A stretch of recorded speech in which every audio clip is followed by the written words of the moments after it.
gentlemen, and everyone in between, get out your toothbrushes and scrub your eyeballs clean so you can totally absorb the handsomest man you've ever seen. Live in beautiful Las Vegas!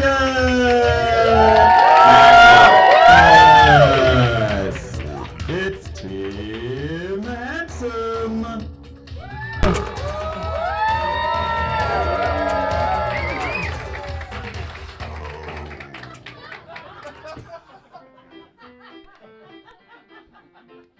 Hi everybody! How nice to see you all. I didn't think I was going to be here. I thought this was never going to happen. But here we are. Well, what I like to do is I like to sing songs about things that I see in the world around me. But first of all, I'm going to sing you a little song to introduce myself. Some of my priorities, so you know who you're fucking dealing with. Oh man, how cute is Zac Efron? His abs are smoother than Teflon. If only he was gay like Sir Ian McKellen, then maybe Zac and me could go out on a date for a latte. And if it's not too late, catch a movie. Yeah, wouldn't it be great if Zac was gay? But he's not, and that's okay. Some of my best friends are straight, it's not their fault, I think it's great. Besides, there's other guys out there than Zac. Like, who doesn't like Channing Tatum? I can recite Magic Mike verbatim. Yeah, if Channing was queer, no fucking way that I'd be here, I'd date him. We could go to the casino and get lucky, or go out to the lake and feed the duckies. Then he'd come back to my place and we'd have a nice chat. But he's straight, and that's okay. Nothing wrong with being straight, no need to overcompensate, 'cause we can't all be gay.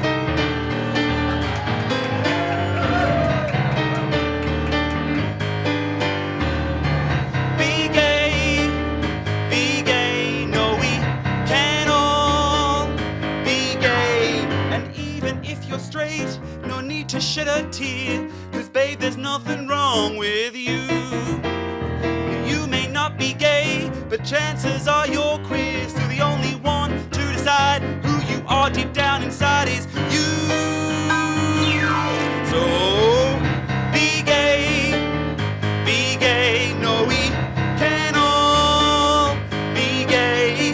Gay, gay, gay, gay, gay, gay, gay, gay, gay, gay, gay, gay, gay, gay, gay.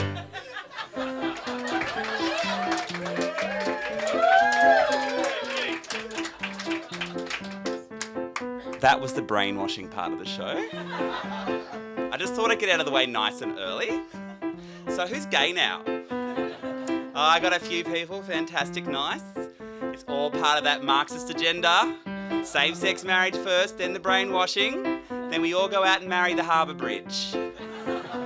Which is really stupid when you think about it, because the Opera House is clearly sexier than the Harbour Bridge. Some liberals are just so stupid. Anyway, where were we? Oh, we're talking about hot guys. And what about that spunk, Chris Hemsworth? He's got more specials going on than Woolworths. Yeah, if he was into dudes, I'd send him all my nudes, but I'd ask first. We could hang out at the beach in our boardies. Maybe have a skinny dip if we felt naughty. 'Cause checking out that Aussie Thor is what eyes are for. If Zac and Channing, Chris and me were hanging out, respectfully, having beers and talking shit till someone said, you know what, we're movie stars, and still it's odd, you know, superhero or stripper god or lead in High School Musicals, and yet somehow you're just so cool. Well, I'd say, fellas, it's okay, 'cause we can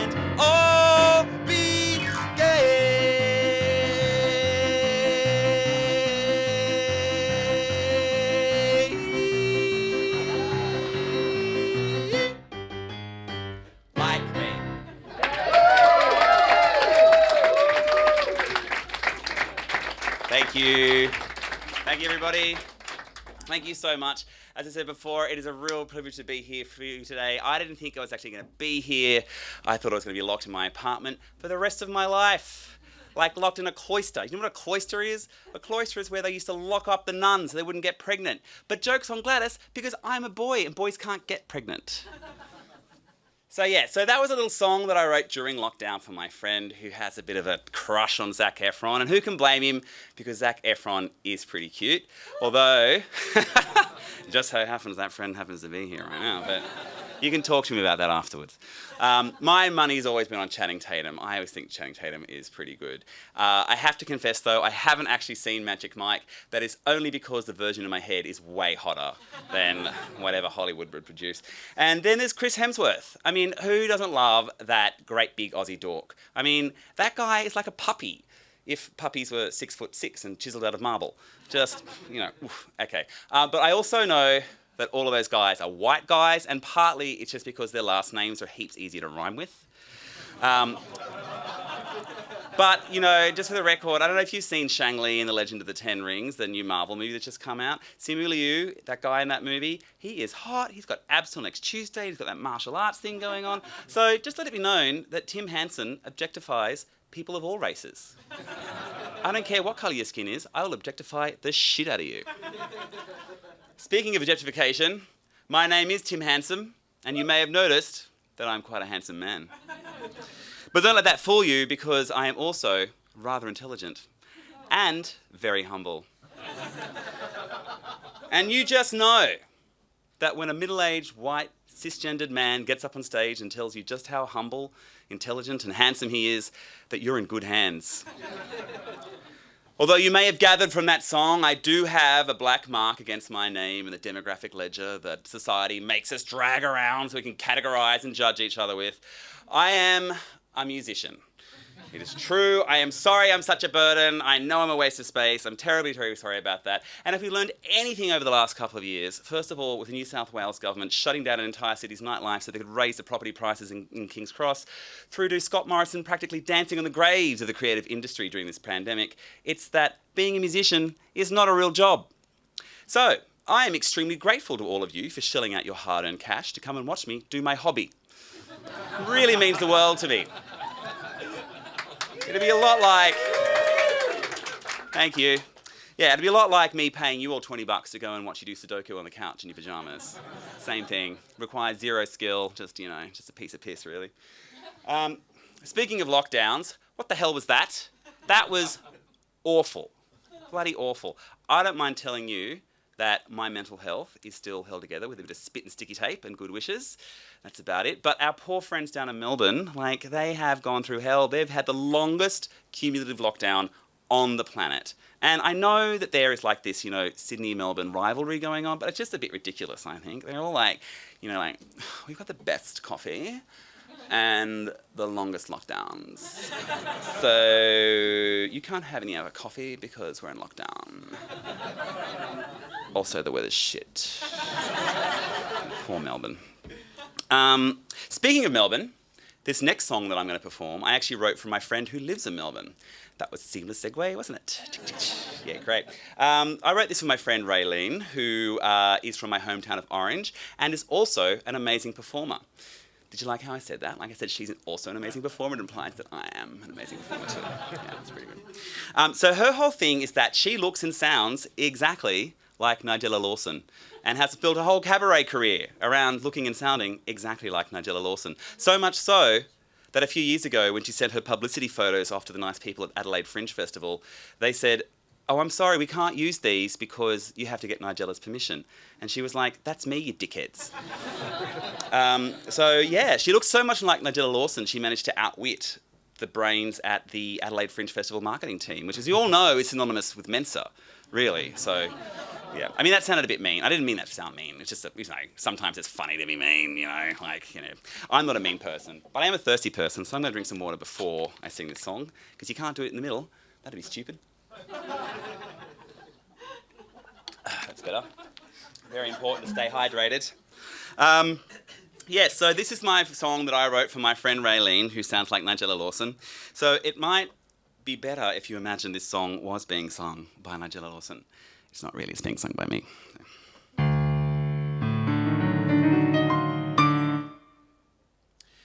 In the fruit bowl of life, you don't know what you'll get.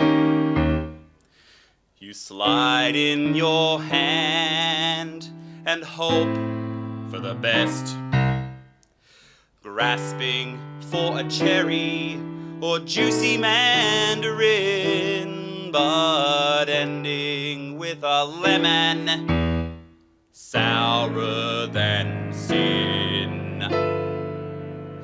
It's a fact of life, occasionally you're gonna get a lemon, but if you cook it properly, it's culinary heaven. So, if life gives you lemons, then you make a lemon tart. Though all you wanna do is cry and fall apart. Dinner might look ruined, but you'll save it if you're smart. When all you've got is lemons, then you make a lemon tart. Any fool can fry a fish or fix filet mignon, but it takes two tenacity to tackle a lemon. So when you face adversity, don't scream and run away. Learn to cook a lemon and you'll cook another day. Life gives you lemons, so you make a lemon tart. An intimidating chore that seems impossible to start. But persevere and you will have a citric work of art. Don't panic if there's lemons, simply make a lemon tart.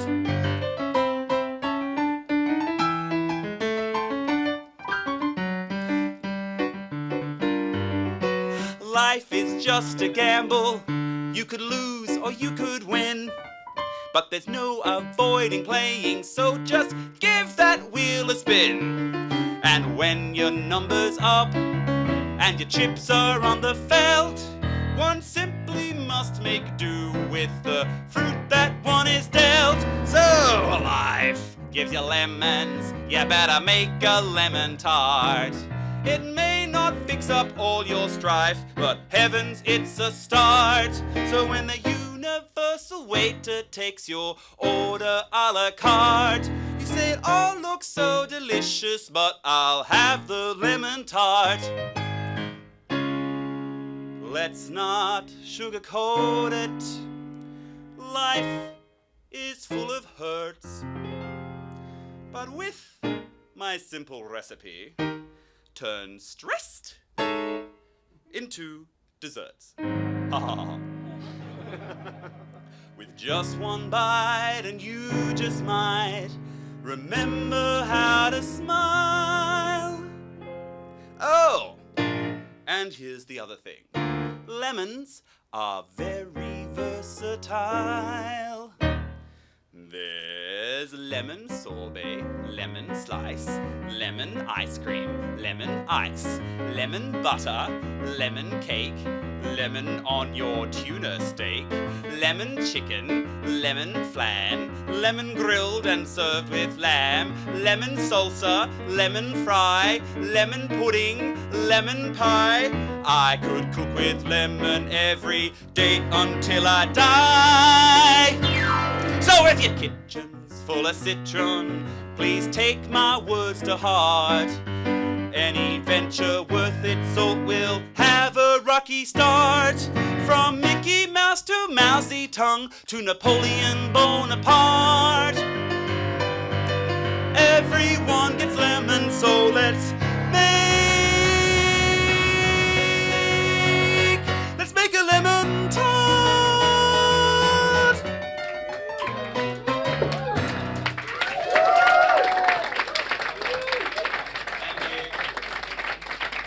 Would you believe that's the first time in about a week I've gotten that song right from the beginning to end? Did have a little moment where I was like, oh, fuck, what's the next fucking bit? But you didn't even notice, did you? Didn't even notice. No, it's great. Cool, great. So, speaking of having to remember stuff, there was so much to remember in this show that I had to write down my banter. So you'll have to forgive me. I'm being a bit loose today. I'm just going to have a quick look and remind myself. Okay, dick jokes, dick joke, dick joke. Okay, cool. This is a part of the show where I show off my outfit. So that the video guy can hear me. That's Jessie up the back there. So how to Jessie, everybody. Hi, Jessie. Hello. Yeah, it's good. Great. Okay, now I sound like an Alcoholics Anonymous. Fantastic. All right, so this is my outfit. As you can see, it looks pretty fucking great, right? This is not what I wear around the house. I don't wear the cape. So I'm just going to explain how this all came together because this is actually the effort of quite a few people. So I'm going to go from bottom to top like a good gay. So first off, we've got... Hi, Mum. First off, we've got... yes. So first off, we've got these amazing high tops that I saw on King Street in a vintage store at the end of last lockdown, and I was like, holy shit, I don't care how much they cost, I need those shoes. And then I had these great shoes, and I'm like, well, what the fuck am I going to do with these shoes? And then I was like, I know, I'll just keep on going until I look like a clown. So then I went up a little bit higher, and these are actually brand new. These are the latest edition. I only got these a few days ago. These are an amazing pair of hot pants that I got from a designer on Instagram named Lyndall. If you want, yep. Oh, you know her? Yeah, you know her. Yeah, she's pretty great. She's amazing. And I love these pants because they make my dick look really good. So I love these. And look, there's a lightning bolt and all kinds of stuff. Up the top here, this facial makeup design was from my friend Jen, who's a makeup designer. And so there's obviously like an homage to the David Bowie thing. But I also said to her that I wanted to kind of like, you know, like sort of pay some homage to the young people in Europe who are covering their faces with geometric patterns to kind of like confuse facial recognition software. Because I figure when the apocalypse comes, I want to blend in with the young people. I feel like they're kind of expecting it. I just feel like the boomers are going to be like, what do you mean I can't get my flat white? What is this? All this fire and brimstone and shit. And the young people are just like, oh, okay, here we go again. So yeah, I just want to blend with them. And then this cape, my mum made this cape. Yeah, isn't she a nice mummy? Although the button is pressing down on my esophagus, so I'm going to take this off because I like to breathe when I sing. So just going to take that off there. So just a sec.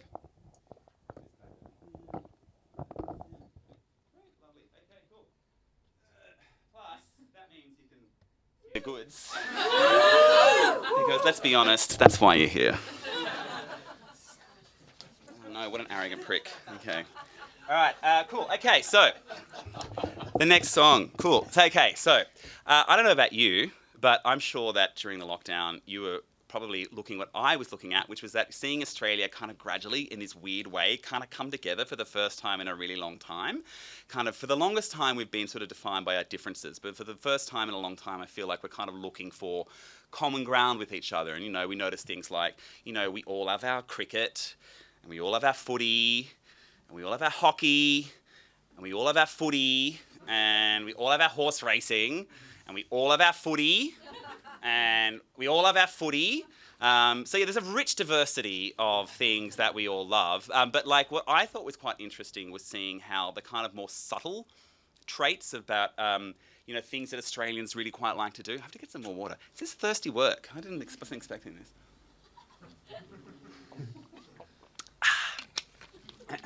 Yeah, so I noticed that, like, you know, this was the thing that I noticed, was this thing this song's about. I've totally wrapped up my banter because I had a big mouthful of water in the middle of that.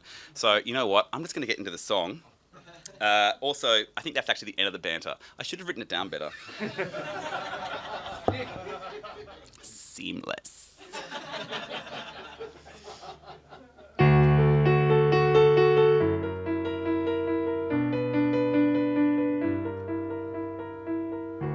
In 1788, 11 ships sailed into Sydney Harbour, and nothing would ever be the way it was before. A few dozen of Britannia's finest, a few hundred odd miserable convicts, and a whole continent of people who had no idea what they were in for. And the rule of the land was established in blood. You had to check in with those above you, 'cause your betters just knew better than you. Now it's 2021 and we still feel momentum from our betters' colonial solution of how to keep us plebs in line. Why do it themselves? Why waste effort and time? If you'll watch me and I'll watch you. Now we all come from different places with different stories and different graces, and in some weird ways we're all just one big mob. But forget about mateship and all of that crap, cause where the Venn diagram really overlaps is Australians. We all love to dob.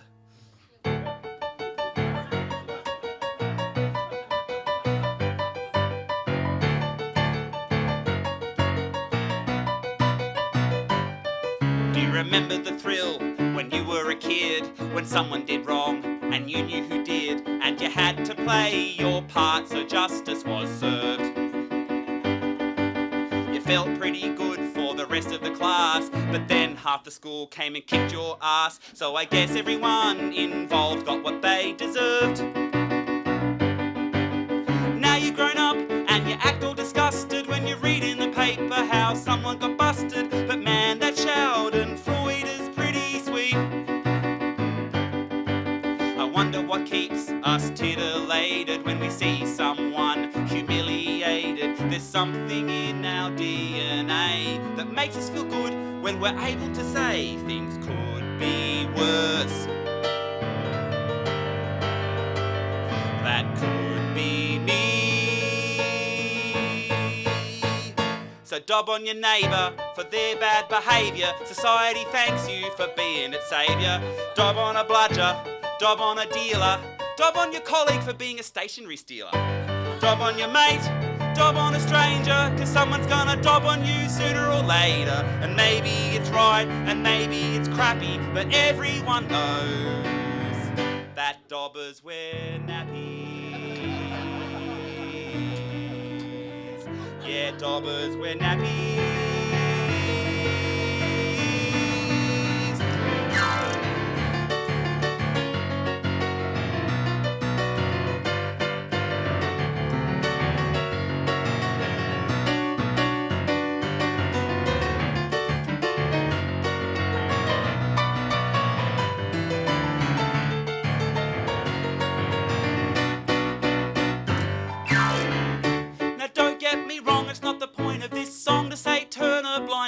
When someone does wrong, like something that's dangerous, immoral or heinous, like going into Coles and flashing your anus. But while we're all fretting that someone is getting away with something real pointless and petty, the people in charge are living life large at our expense, and we just let them.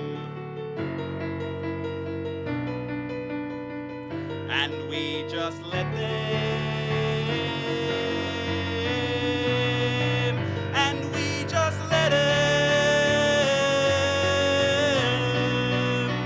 Federal ICAC now.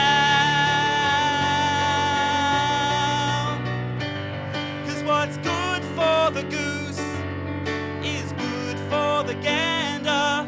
But you better watch out, Christian Porter doesn't sue you for slander.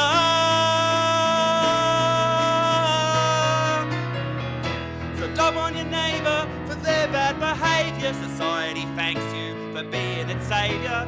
Dob on a bludger, dob on a dealer, dob on your colleague for being a stationery stealer.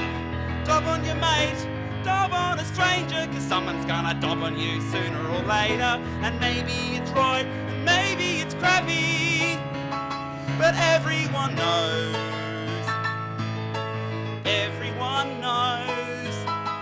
How could we forget the rule we learned in our first year of school? That dobbers, they all wear nappies.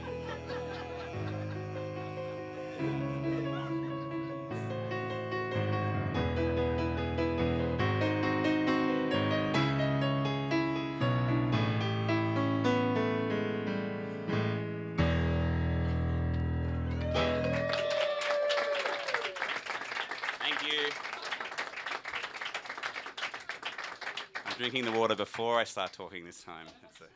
That's the right. I know, right? I figured it out eventually. It took me 3 times.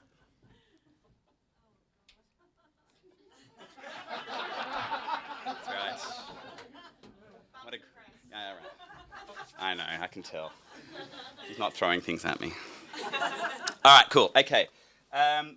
So I should just warn you that from here on in, it's going to get a little bit like, socially commentary, politically ranty, because that's just what I do. So if you were hoping for a bunch of lighthearted songs about farts, I'm really sorry to disappoint you. Look, I can do a really quick one now, just to kind of like, farts, they're so great. Great, there you go. Now we got it out of our system. Great, all the fart jokes. Farts, they're so great. All right, because if you said it again, I'd do it again. But yeah, no, part of the reason is that, I think that, it's really important that we recognise that, queer people or, other minorities or whatever, we're all affected by the same thing, so as the mainstream, society is. So I think it's really important that, as a gay man, I get up and sort of just say, this is my perspective on issues that affect us all. And so, actually, when I think of it, if you were a gay guy, you came here expecting a bunch of gay songs, really sorry. How about this? Grinder, it's really great. There we go. Great. Okay, cool. Great. So we got it out of our system. Awesome. Okay, so, oh man, I'm so thirsty tonight. I shouldn't have drunk all that soy sauce before the show. Okay. Right, so this song I actually wrote a few years ago as part of a cabaret that I wrote called Airlock, which is about the end of the world. I've got a couple of participants in that show in the front row here, so really, hey. You'll know this one, you can sing along. So yeah, this show was about the end of the world. There's a bit of a theme going through my stuff here, you might have noticed. And in this show, we were waiting for the last few people through the door who were the worst people on the planet. And there was the internet troll, there was the editorialist that thought it was their right to peer into people's bedrooms, and then there was the hyper-conservative politician, which is kind of a blend of all the shitty things that people were saying during the same-sex marriage debate. So this person wasn't actually named. Oh, now I have to burp, sorry. Far out, man. It's a very biological show.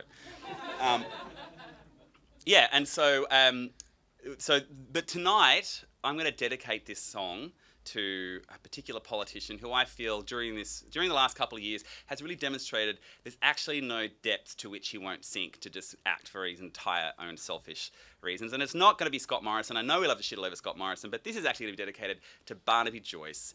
Yeah, because I just love that. My favourite move of the last couple of years was when the government left its homework to the last minute and kind of scraped together that Glasgow proposal, and off they went and embarrassed themselves. And as soon as they came back, Barnaby Joyce was like, "Oh, I'm not doing that. That was dumb." Who is that guy? Anyway, this song is for Barnaby.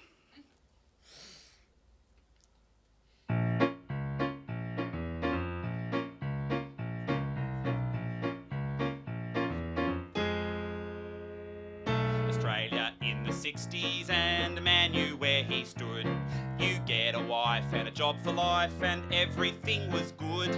His neighbours are all Christian thanks to a certain policy, and in his children's classrooms is a portrait of the Queen. We knew it wasn't cricket to break Australian rules, and if you wanted to live here then you did what we all do, following the leader in lockstep every day. If you've been pushing forward then you're going the wrong way. Oh, I'm gonna build me a time machine and go back to 1963. I'm gonna build me a time machine and go back to 1963. We've gone off track, but I'll bring us back to the place we ought to be. I'm gonna build me a time machine and go back to 1963. Australia in the 60s and everything was fine. Everybody had their station and knew to toe the line. Life was all smooth sailing cause nobody made waves. Then uppity minorities forgot their bloody place. Now it's all just chaos, confusion and self-doubt. Who's gonna do the ironing now the housewives have left the house? Indigenous want recognition and the queers are getting hitched. Ugh. It's future shock, so wind back the clock and everything is fixed. Oh, I'm gonna build build me a time machine and go back to 1963. I'm gonna build me a time machine and go back to 1963. We took a fall, but I'll fix it all retrogressively. I'm gonna build me a time machine and go back to 1963. Australia in the 60s, our moment in the sun. Cause in the soil was wealth for toil and shit would just get done. You dig it up and ship it out as easy as you please. And no one questioned profits just to save a bunch of trees. We were grateful subjects when industry was king, with none of this pesky climate change to ruin everything. I don't waste my time with science, it's a big conspiracy.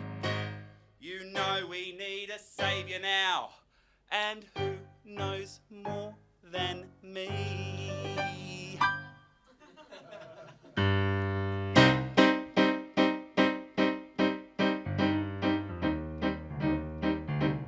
I'm gonna build me a time machine. It's gonna be big and it's gonna be mean. No solar power or wind turbine will come near this machine of mine. I'll bring us back to salad days, the good old 1960s way. With nature's gift as black as night and Aussie as Vegemite. Carl.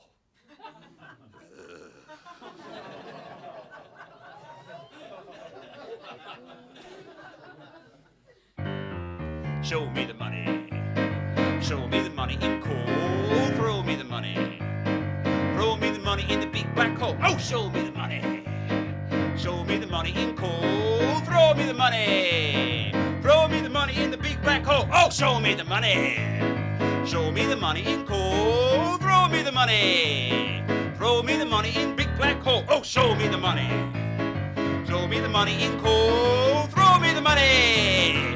Throw me the money in the big black hole. Things used to be fantastic and I can make them great again. If we all agree that guys like me should run the whole food chain. So why this rush to change things? If it ain't broke, leave it be.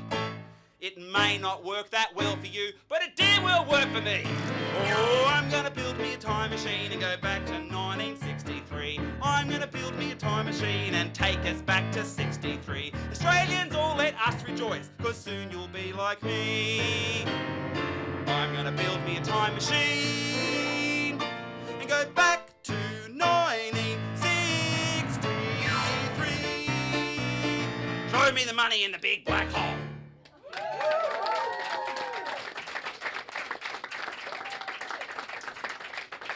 Thank you very much. Thanks so much. I should tell you, there's actually a video clip of that song on YouTube that I made a few years ago with the original performer of that song, Fiona Pearson, who is an incredible performer. It's part of Lady Sings It Better. You might have seen her around the traps doing that kind of thing. Last time I checked, it had 17 views. So if you want to go and do a brother a solid and get into triple figures, I'd really appreciate it, because that thing costs $5,000. So yeah, art's expensive. So I hope those 17 people really watch the shit out of it. Really watch the shit out of it. And also, like, I'm just saying, there's an election coming up. So if you wanted to, like, you know, spread your political views around with a fun thing. You know, I am actually doing a lot of presuming here. Presuming that you guys are all kind of like, for all I know, you could be like, this could be like the National Party, like, convention. And if it is, boy, have you bought tickets to the wrong show. How embarrassing for you. But no, I can tell from your clothes that you're all inner city latte sipping wankers, so I'm sure this is a safe space. I'm sure this is fine. Okay, so I wasn't 100% sure if I was going to do this next song, mostly because this is what we call in the biz an oompa oompa song, and I've actually done a few oompa oompa songs, the ones that go like oompa oompa oompa, like that one, you know, like you would have heard a few of those and recognise that. Yeah, and like, but the problem is that, like, I don't want to be known as the oompa oompa guy. It's just like when you're writing funny songs, it just really lends itself. You can't take anything seriously if it's got oompa oompa under it. I mean, like, I was kind of thinking, like, well, like maybe at like a clown funeral, they might be standing there being like, Urga! Like that. And then they'd be like, this coffin would, like, this hearse would come out, and all these little clown coffins would come out the back. There's like far too many of them, and then someone would like throw a pie in the face of the priest after the eulogy. Look, I mean, I don't mean to make light of clown funerals. I'm sure they're really serious affairs. What was I talking about? All right, the song. Yes. Okay. So this song is about our favourite Australian, Rupert Murdoch, in the whole wide world. Mm-hmm. And I mean, you really have to hand it to him, because I mean, like, he moved to the US, renounced his Australian citizenship, shits all over the country, and takes all our money. Like, he's a pretty smart man. So this is a song about Rupert Murdoch. It's actually more about his fans than him himself. And like, so if anybody in the room is a fan, like, I'm sorry, I don't mean to take the piss out of you, but like, I totally understand. Like, I get it. It is difficult sometimes to be able to tell the difference between like reasonably objective news reportage based on an agreed set of facts, as opposed to a bunch of screwball opinion pieces full of non sequiturs and straw man arguments designed to inflame prejudice and fears in the individual, to destroy community cohesion, to make a marketplace for trash newspapers so Harvey Norman has a place to sell flat screen TVs. I get it. It's really difficult. Really, really difficult to tell the difference. So, if you are one of those people, or you know one of those people, then shut up and listen. I have to script this better. He trusted in Rupert. I told you.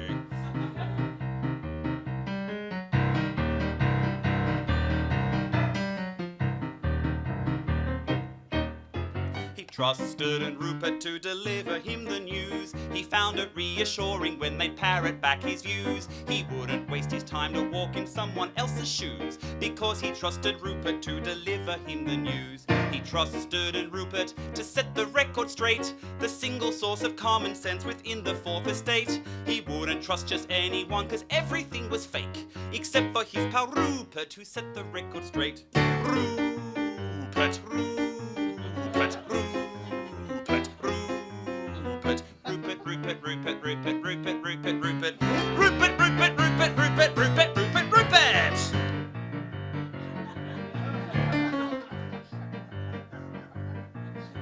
He trusted in Rupert to do what he can, to selflessly defend the rights of the common man. His hero was a billionaire octogenarian. So 3 cheers for Rupert, who does whatever he likes, can. That was a joke. He trusted in Rupert to keep the markets free, the last great defender of folks like you and me. He preached from the pulpit to keep the markets free, from the commies in your bed and the carcass in your head and the greenies wrecking everything because he liked to eat instead of being rich. Ha ha ha ha ha! He trusted in Rupert to cut through all the lies, to shine the light of truth directly into people's eyes. He knew that Rupert did it cause he's such an awesome guy. He trusted in Rupert until the day he died.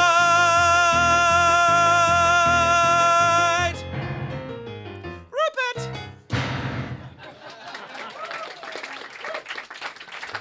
Great, thank you. Thank you so much. I should say, that is also the hardest song of the show to play, and honestly, sometimes I'm here just going. So, maybe you didn't notice that bit. Okay, so we're actually getting towards the end of the show. This is the last song I'm going to be performing for you tonight. Aww, you should have paid me more money. That's not the way it works. So I wanted to say it's been so wonderful performing for you guys today. Such a privilege to be in this room, and I mean that sincerely. I've got lots of cool things cooking up for next year, so if you want to find out more, then you can follow me on Facebook, Tim Handsome, or you can like me on the Instagram feed. I got that the wrong way around, didn't I? Because I'm not a millennial. So the other thing there as well, Tim Handsome, or you can just follow me home. But if you do come home, you have to pay rent, because that shit's expensive. So this last song that I'm going to do for you is a song that I wrote pull it together. A song that I wrote a couple years ago, again for this Airlock show, and it was kind of the moral of the show. A song called Don't Be a Dick. And I called it Don't Be a Dick because nothing rhymes with cockwomble. But it's like, just kind of gets to the chase.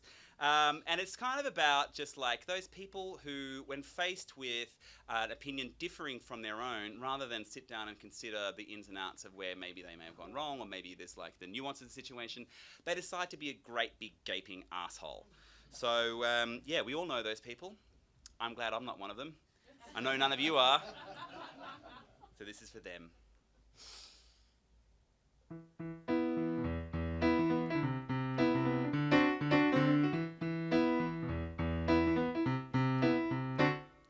When I was a kid in the playground, it was like Lord of the Flies. Picture Mad Max's Thunderdome, except everyone's half the size. Yeah, being a kid is a blood sport, that's just the way things are. But there's always that one mean little shit who takes things way too far. And the big little kids turn to mean little kids, and the big kids turn into jerks. Sticks and stones may break your bones, it takes words to really hurt. Those mean little kids, they knew it, and now they run the show. They still use words to wound and hurt, but that's their MO. So do all those mean little kids, now you're fully grown. I got a couple words of my own. Don't be a dick, it's easy, most folks do it every day. Don't be a dick, just try it, and there's a simple way. You don't have to be a fucking Pollyanna about things, but keep your shitty comments to yourself. If you wanna make the world a better place, don't be a dick, that would help.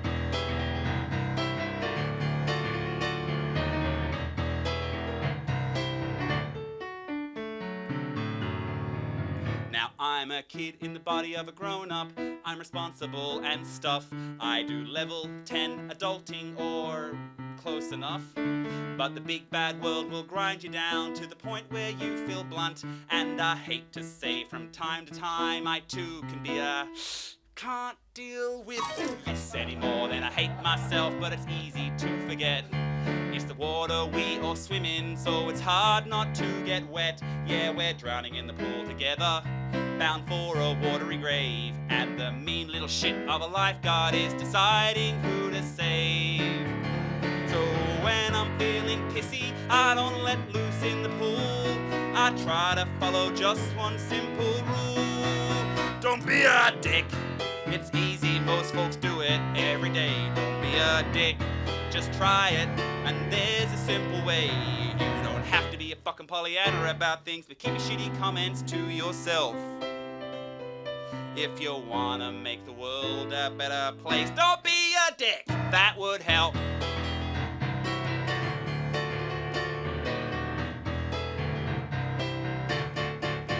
Now those mean little kids are clever, doing what they do. And if you ever say to them, you know there's more to life than you, then you're the precious snowflake, which I never understood. And I always thought that snowflakes were something kind of good.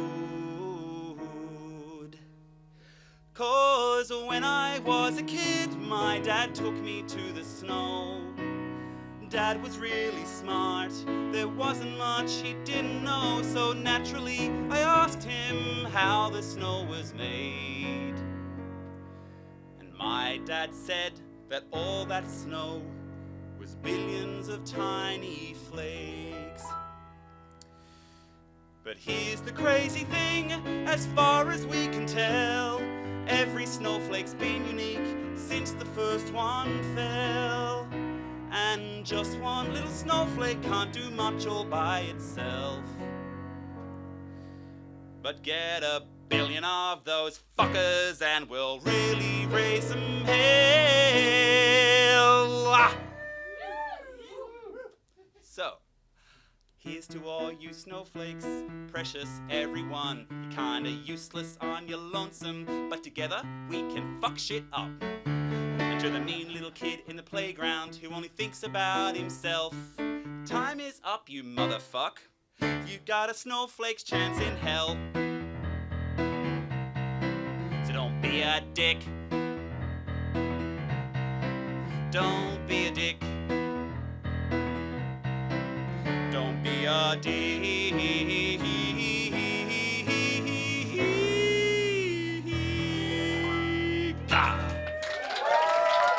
Thank you very much. Thank you so much.